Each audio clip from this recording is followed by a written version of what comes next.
From TLDR News, this is your daily briefing for Friday, the 29th of July, 2022.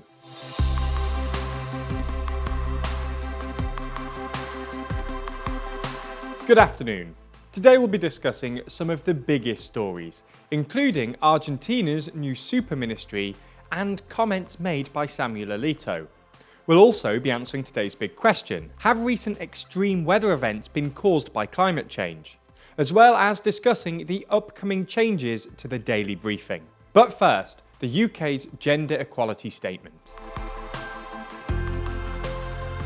The UK is in a diplomatic standoff with Norway, Denmark and the Netherlands over the deletion of commitments to reproductive and sexual health rights from a UK-led multinational statement on gender equality, according to The Guardian.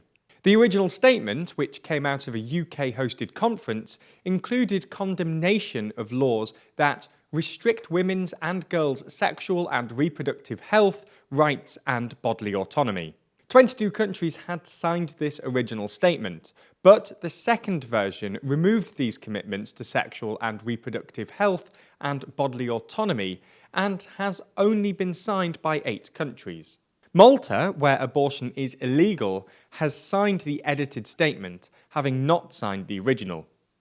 A spokesperson told The Guardian that Norway, Denmark and the Netherlands will not sign the amended version unless their concerns over the lack of the inclusion of sexual and reproductive rights are taken into consideration. In a bid to tackle Argentina's mounting economic and political crisis, their president, Alberto Fernandez, has unveiled a super ministry. Housed under the existing economy ministry, the new super ministry will now encompass all previous duties carried out by the agricultural and production ministries. Fernandez appointed the Speaker of Argentina's lower house, Sergio Massa, to the job late on Thursday night. The move is widely seen as a bid by Argentina to take its huge range of economic and political problems, including inflation estimated to be about 90% this year alone. By combining the agriculture, production and finance ministries, the move is seen as a positive sign that Argentina is prepared to make some of the painful measures that investors believe are necessary to correct Argentina's economy, notably higher interest rates, spending cuts and a currency devaluation. There's more on the way, but be sure to subscribe and ring the bell to make the daily briefing part of your daily routine. Or just search for us on your podcast app to listen along.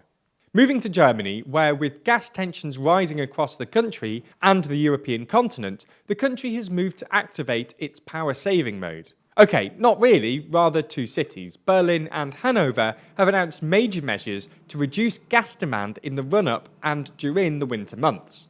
In the German capital, some 200 emblematic buildings will have their lights switched off overnight from Wednesday to Thursday. Whilst in Hanover, the heating and hot water in showers have been turned off in all public buildings, including swimming pools, sports halls and gyms. Hanover has also switched off public fountains and, like Berlin, will switch off lights on major buildings during the night. On top of that, the city has also banned portable air conditioners, heaters and radiators. The moves are attempts to meet the 15% gas reduction targets set by the EU. Last month, we saw the US Supreme Court overturn the 1973 Roe v. Wade ruling, which protected a woman's right to abortions.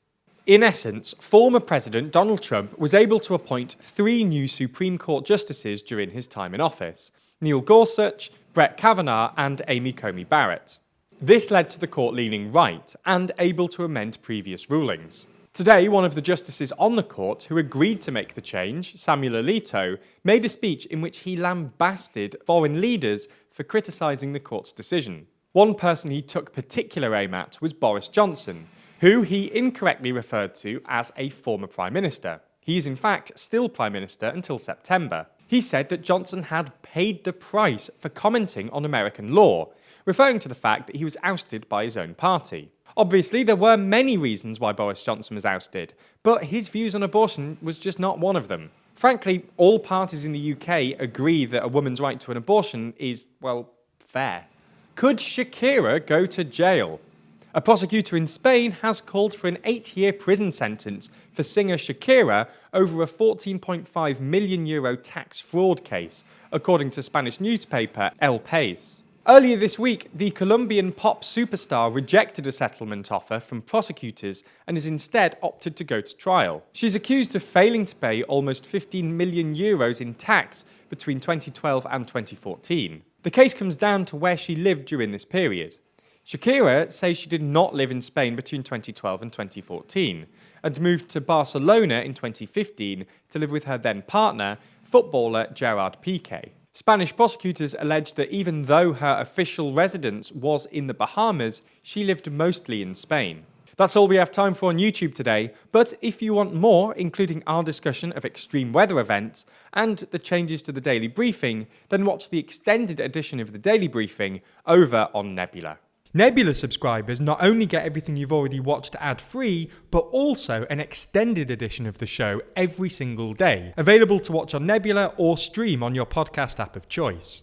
So if you want to support the channel and get a more extensive daily briefing every day, you'll want to sign up. And there's good news. Our friends at CuriosityStream, the streaming service which offers some of the best documentaries, is offering a deal whereby you can get both platforms, CuriosityStream and Nebula, for less than $15 a year. That's all the best documentaries you could want on CuriosityStream, and then more TLDR on Nebula, including the extended briefing, other full exclusive TLDR videos, and it's always ad-free.